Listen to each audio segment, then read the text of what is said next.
pasé el material ya a los muchachos. Ok. Ahora, solo- ahora se los pasé. Ujú. ah, Así que van a escuchar tu intervención y después ellos van a estar estudiando este material. Ok. Cualquier pregunta que ellos tengan, le voy a dar la libertad para que tengan tu correo electrónico y te escriban alguna pregunta específica aquí del escrito. Ahora sí van a preparar algunos comentarios y preguntas de la conferencia que tengas. Eh, bueno, tengo este material y estamos esperando que nos traigan un cable que faltó Ah, para dar perfecto. Ya. todo acá. Tenemos todo el sistema, unos pequeños parlantes Mm. y lo hemos probado antes, pero se les perdió el cablecito uno de ellos. Imagínate, el pequeñito y el más importante. Sí, suele ocurrir. O sea, sí, pero lamentablemente solamente estaríamos usando, a ver, a, A ver, probemos. No, no, ya. ahora, ¿Sí? A ver, ¿cómo se oye allí? tendrías que hablar un poquito fuerte. Hablar más fuerte. Sí, Ya, ahí soy yo. Ok. También. sí, ¿verdad? Ya. Mira, vamos a acercar un poquito más, te vamos a acercar un poco más.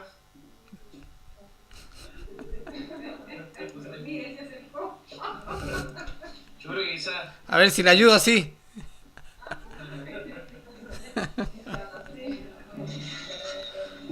aquí, mirando a... Me vas a sentar. Ya. Me mareé un poco.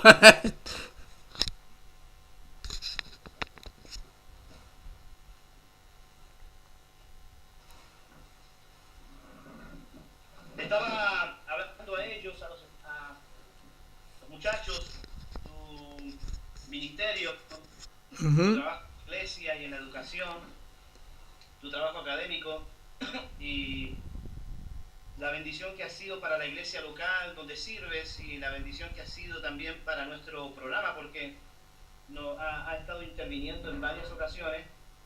Tuvimos una relectura del libro de Apocalipsis y él nos enseñó. Encontraron ya el...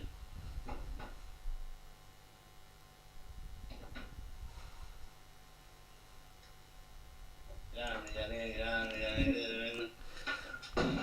Uh, ¿Cómo? Uy. Ya lo sé.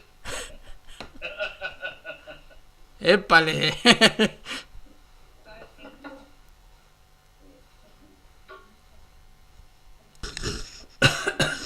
Tu hermano cerró la puerta, pero tú lo lograste. Sí, sí, excelente. A ver, Sergio. A ver, ahí cómo se oye. Oh, fantástico. Ahora tengo que hablar más despacio. ¿No? Ahí con toda confianza. Ya. Muy bien. Estos son los estudiantes, Sergio, del programa de neumatología. Ajá. Eh, Así que son Hola. Biblia. Y bueno, Sergio es un ministro del Señor, trabaja en la iglesia local, como estaba explicando, en el área de la educación. Hemos trabajado juntos en el proyecto del seminario de Romanos, reflexiones teológicas sobre Romanos, vía internet, que ahora incluso, ya gracias a la gestión de Sergio, está no solamente en Chile, sino en Centroamérica. Justamente el jueves voy a estar dando un tema sobre Romanos, Romanos capítulo 8, y va a estar en red con estudiantes de Panamá, Honduras, en Chile, en varios lugares. Entonces, Sergio ha sido la parte logística, el hombre clave. Es un académico universitario, un investigador, un historiador, escritor, poeta. Su iglesia local está haciendo un tremendo esfuerzo para preparar a la gente del ministerio. Les digo, estamos delante de un hombre con una trayectoria preciosa, académica y ministerial, y es un privilegio para nosotros tenerle ¿Qué hora es allá, Sergio? Las 11:50, casi las 12 de la noche. 12 de la noche. Y mañana tiene que trabajar, eso lo traemos nosotros y con mucho deseo. Él ama la educación, somos casi de la misma especie. Ama la educación y es una persona entregada a ella. Así que, bueno, no sé si poder prescindir de su tiempo, no importa, él tiene esa disponibilidad, no porque no porque le sobre el tiempo, sino porque hay un amor muy grande por la educación y la preparación de los ministros. Así que, bueno, Sergio, tienes media hora para darnos tu exposición y después de la media hora tenemos ahí algunas preguntas sobre el tema. ¿Ok? Ok. Bueno. Me gustaba en la silla porque sentía como que estaba sentado a la mesa con ustedes. Pero bueno, tomémoslo de acá. Gracias por estar allí. También ustedes están... ¿Se está oyendo bien? Sí, ya. También ustedes están apartando un tiempo para esto y yo creo que el Señor nos reconoce esto. A veces nos gana la comodidad, pero ustedes le han ganado la batalla a la comodidad, ¿no? Y están dedicándole un tiempo. Así es que para mí también es una bendición, como ha sido una bendición esta invitación y otras que me ha hecho Marco. La presentación que él hizo se nota que es mi amigo, ¿no? Bueno, vamos al grano, como dijo el dermatólogo. Marco me pidió que hablara de Romanos 12:2. Como sabe de que me gusta, cuando hablo de un tema, cuesta que me paren, me dio un solo versículo. No, me dio un versículo muy importante, ¿no? Y vamos a partir con el versículo y luego yo voy a abordar 3 aspectos a partir de él. Me traiciona o me facilita el hecho de que mi específico ámbito de trabajo profesional es la historia. Y por eso la mirada va a transitar un poco desde ese aspecto, que es la historia, ¿no? Leamos Romanos 12:2. Yo trabajo esencialmente con la versión Reina Valera del 1909,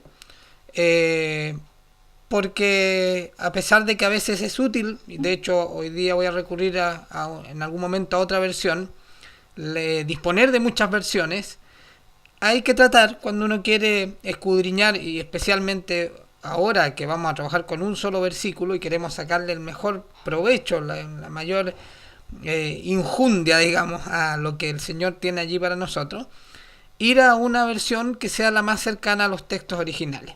Ustedes lo han oído otras oportunidades, la versión de 1909, la Reina Valera, es la más cercana al texto griego, el Textus Receptus, y por eso trabajo con esa. ¿Cómo dice Romanos 12:2 en esta versión de la Reina Valera? Dice: y no os conforméis a este siglo, mas reformaos por la renovación de vuestro entendimiento, para que experimentéis cuál sea la buena voluntad de Dios, agradable y perfecta. Bueno, lo que me pedía también Marcos era que fuera una especie de anatomía del siglo. O sea, vamos a disectar el siglo para ver a qué se refiere esto. Lo primero que debiera decir respecto a este versículo es, por algo quería que revisáramos la versión de 1909, si vamos a los términos en griego, para que podamos distinguir realmente a qué se refiere el término siglo, tanto en este versículo como en todos los que lo encontramos en la Biblia. Al texto que yo les mandé hay un anexo donde están todos los versículos a lo largo del Antiguo y del Nuevo Testamento donde aparece mencionado siglo. Hay 2 términos en realidad, uno para el Antiguo Testamento y otro para el Nuevo, pero los hacemos equivalentes en este caso, como es en las versiones actuales. Los 2 términos que me interesa ver aquí son siglo, que es la concordancia Strong. Estoy trabajando la Reina Valera 1909 con concordancia Strong. Vendría a ser aion. Ese es el término griego para siglo. Y en la concordancia Strong para aion dice propiamente edad, era, por extensión, perpetuidad, por implicación universo, y específicamente el período judío mesiánico presente o futuro. Ya con estas acotaciones de la concordancia Strong podemos darnos cuenta que siglo no significa lo que tendemos a pensar a primer momento respecto a siglo. Nosotros pensamos nuestro siglo, en este caso ya no el 20, sino que el 21, a veces no nos acordamos, que ya pasamos el 20, estamos en el 21, pasamos el milenio también. No se refiere en realidad a eso, a la noción tradicional que aplicamos a siglo, como la agrupación de 100 años, el siglo XX, XIX, XVIII, es una medida distinta, y eso es lo que vamos a explorar. Y el otro término que me interesa que nos detengamos muy brevemente, también con la concordancia Strong, es cuando dice transformados o reformados por la renovación de vuestro entendimiento. Y entendimiento es nous, o intelecto, mente. Por lo tanto, lo que hemos de transformar o renovar es nuestra mente. Recordemos eso porque me hace mucho sentido a mí como historiador y lo voy a desarrollar un poco más adelante. Por lo tanto, el versículo contiene tres cosas, si lo desglosamos. Primero, contiene una prevención. Dice, no os conforméis a este siglo. Esa es la prevención. Y la debemos tener presente. Esa prevención para nosotros es tan válida y vigente como lo fue para Pablo en su época. Y estamos hablando de 2000 años atrás, ¿no? Estamos hablando en el caso de Pablo, el siglo I después de Cristo, nosotros el 2012. Una prevención. Lo segundo que contiene es un mandato perentorio además. No solo un mandato, sino que también perentorio. Y es, reformaos por la renovación de vuestro entendimiento. Entonces, una prevención y un mandato. Y tercero, un propósito. ¿Para qué? Para que experimentéis cuál sea la buena voluntad de Dios. El versículo entonces contiene una prevención, un mandato y un objetivo. ¿Pero a qué nos referimos con siglo? Vamos a ver tres cosas, como les decía. La primera, tenemos que distinguir distintas nociones de tiempo. Estamos hablando de siglos, estamos hablando del tiempo, de unidades de tiempo, ¿no? ¿Para dónde nos situamos? Y los tres términos que yo quiero que exploremos rápidamente son cronos. Cuando hablamos nosotros de épocas, de hechos históricos o de procesos, de siglos, estamos hablando de cronologías. Y ese término viene de cronos. Cronos es el tiempo que más conocemos, es el tiempo del hombre, el tiempo de los hechos humanos. Pero hay otro tiempo que es aión, que es un tiempo más amplio y es un tiempo más con diversidad de manifestaciones. Y ya vimos antes que el versículo que leímos, Romanos 12:2, se refiere a aión. Este siglo es aión, no es cronos. Por lo tanto, ya sabemos, desde la misma etimología, de que no estamos hablando de un siglo específico, sino que de un tiempo en un sentido más bíblico. Y el tercer tiempo que me interesa que podamos distinguir es kairos, que vendría a ser el tiempo de Dios o el tiempo de las oportunidades, que no es un instante, no es el instante para el hombre es efímero. Puede ser un instante para Dios, pero ese instante es clave. Por ejemplo, el momento en que le reconocemos como nuestro Salvador, el momento en que nos convertimos, el momento en que Él inicia la transformación en nosotros. Es un instante, pero ese es un tiempo de oportunidad y que, siendo un momento de hoy en mi vida, tiene que ver con toda mi vida anterior y tiene que ver con toda mi vida futura. Lo que para Dios no es un tiempo distinto, como si lo es para nosotros. Ese es el tiempo kairos. Y emparentado está entonces con el tiempo aión. No tienen mucho que ver, aunque sí en nuestra propia experiencia, con el tiempo cronos, que es el de las obras humanas. Puede ser un poco enredado al principio, ¿no? Pero quizás nos podría servir pensar de que el calendario más exacto que conocemos es el calendario azteca, no es el que usamos nosotros. El nuestro, para que sea exacto, tiene que tener los años bisiestos, o sea, cada una cierta cantidad de años hay que corregirlo, porque se va equivocando. En cambio, el calendario azteca era exacto, pero los aztecas tenían 3 medidas de tiempo, o sea, ellos también se dan cuenta que la noción del tiempo no es simple, es compleja. Por eso cuando decimos no os conforméis a este siglo, tenemos que entender claramente a qué se refiere la prevención. Porque ¿cómo vamos a prevenir si no entendemos a qué se refiere? Miren, vamos a 2 Timoteo 1.9, está en el texto allí, pero yo lo voy a leer. Dice 2 Timoteo 1.9, Pablo le está hablando a su discípulo aventajado, Timoteo. Dice, que nos salvó y llamó con vocación santa, no conforme a nuestras obras, mas según el intento suyo y gracia, la cual nos es dada en Cristo Jesús antes de los tiempos de los siglos. Aquí hay 2 tiempos mencionados. Podríamos decir, bueno, los tiempos, los siglos, da más o menos lo mismo, está hablando del tiempo igual, no está hablando del mismo tiempo.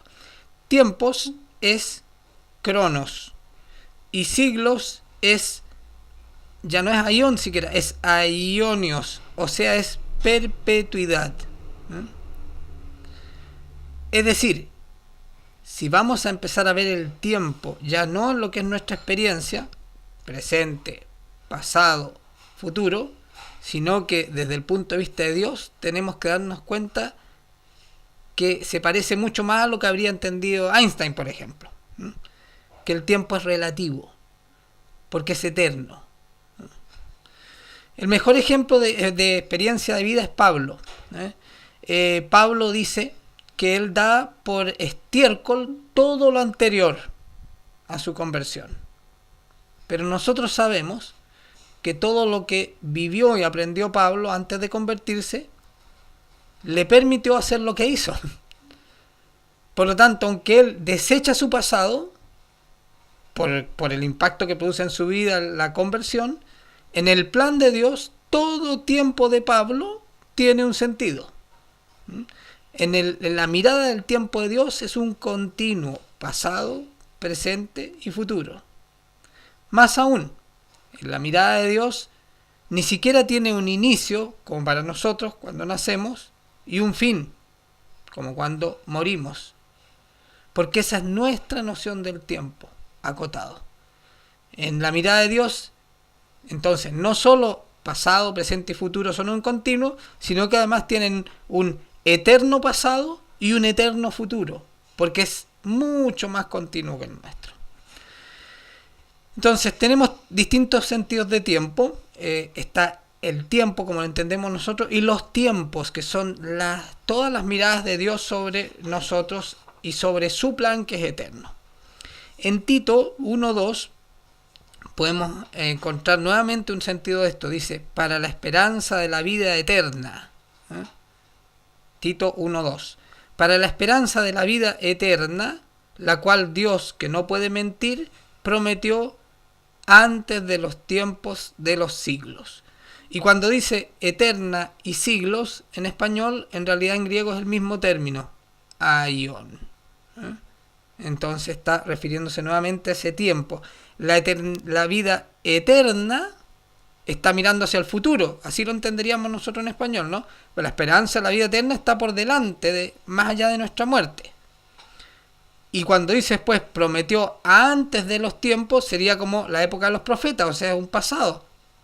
Pero en el idioma original, en ambos casos ese es el mismo término, aion o aionios.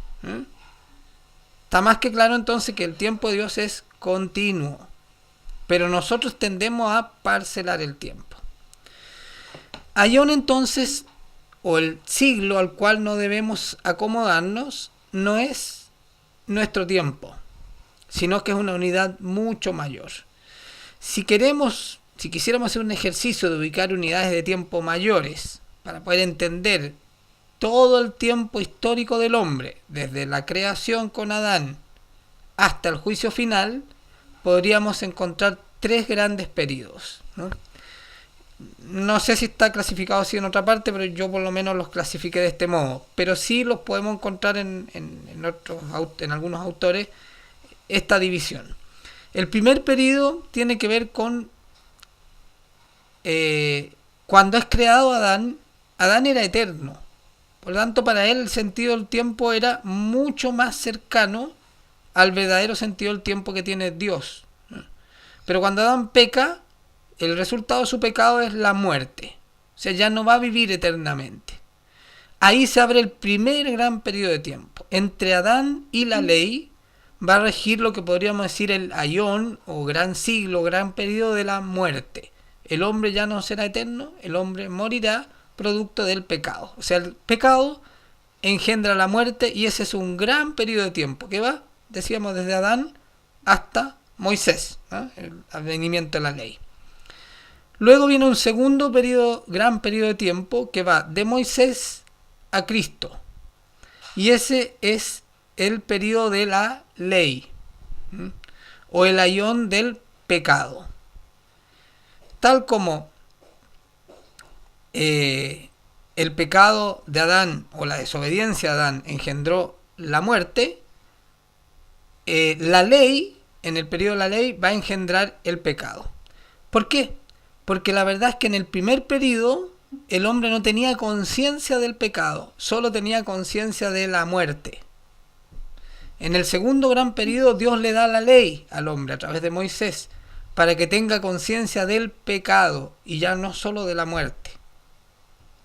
Y el tercer gran periodo va de el nacimiento de Cristo hasta el juicio final. Y ese es el periodo de la gracia. La gracia es engendrada por Cristo. Y ahí tenemos tres grandes periodos.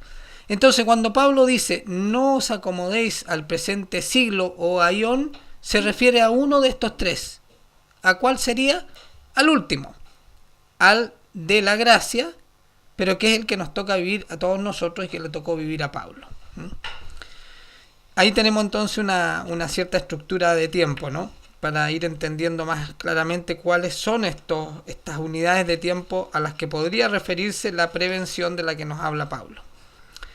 Pero miren, no todo es tan, quizás le va a parecer que irónico que diga esto, tan claro, porque la verdad es que no es tan claro, ¿no? Cuando empezamos a ver que es compleja la noción de tiempo, pero aún así esta es más clara que la noción de tiempo del Antiguo Testamento.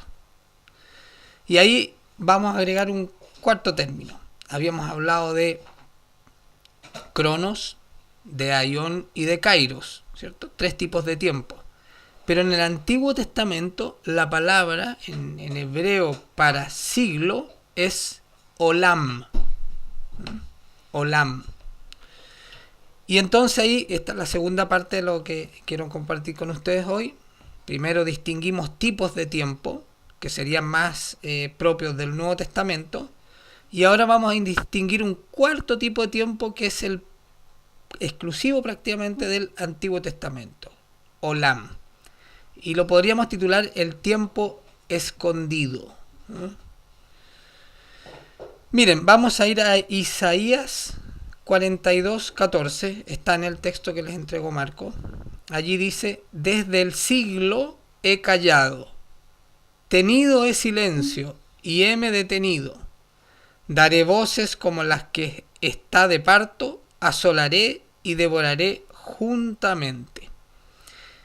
Aquí hay silencio, hay ocultamiento y luego viene voz y estruendo, ¿no? Es un poco lo que hacía Dios a lo largo de todo el Antiguo Testamento. Entrega el tabernáculo y le dice a Moisés: esto es sombra de lo que vendrá, ¿no? O sea, el Antiguo Testamento se caracteriza por insinuaciones, manifestaciones parciales de lo que vendrá para que el hombre pueda ir comprendiendo de a poco. Siglo, aparece ese término en español, ¿no? La versión Reina Valera. Desde el siglo he callado. Pero si vamos a la concordancia Strong, este siglo ya no es aión del Nuevo Testamento, sino que es olam. ¿Y qué dice la concordancia Strong que significa olam?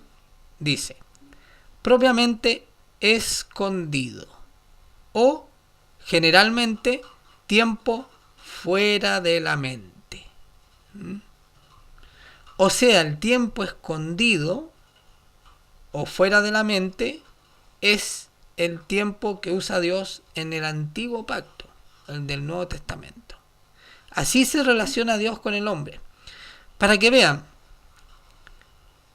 aunque habíamos dicho que el primer período iba desde Adán a Moisés, tanto era el período de la muerte, dijimos, hay un acontecimiento antes de Moisés que se adelanta al de la gracia. Ni siquiera se adelanta al de la ley. O sea, se salta todo un periodo y nos habla de la gracia, del tercero. Y ese acontecimiento es Abraham.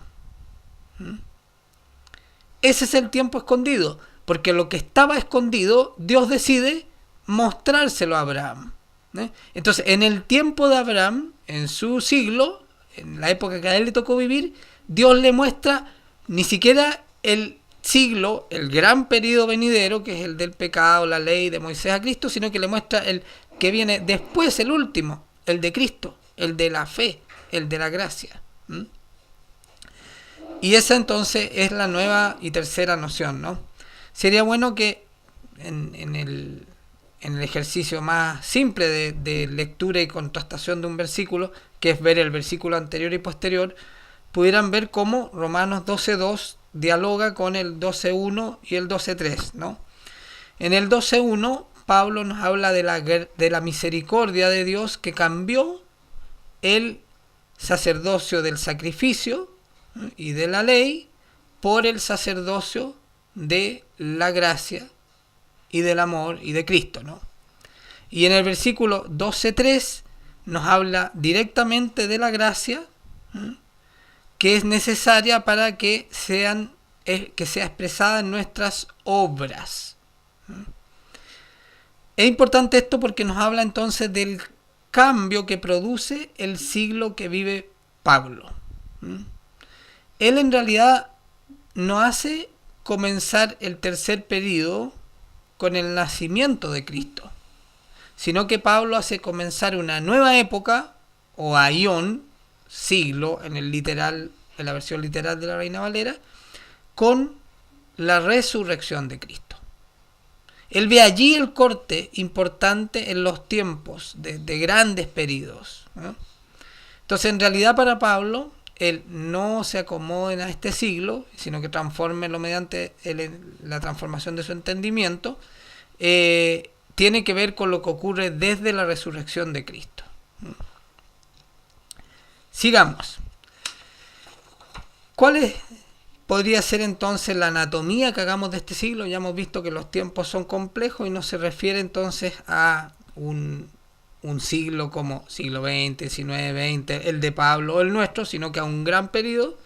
¿Qué es lo que pasa en este gran periodo? Que es el que se inaugura con la resurrección de Cristo y llega ni siquiera hasta nuestros días, sino que llega hasta el juicio final, antes de que venga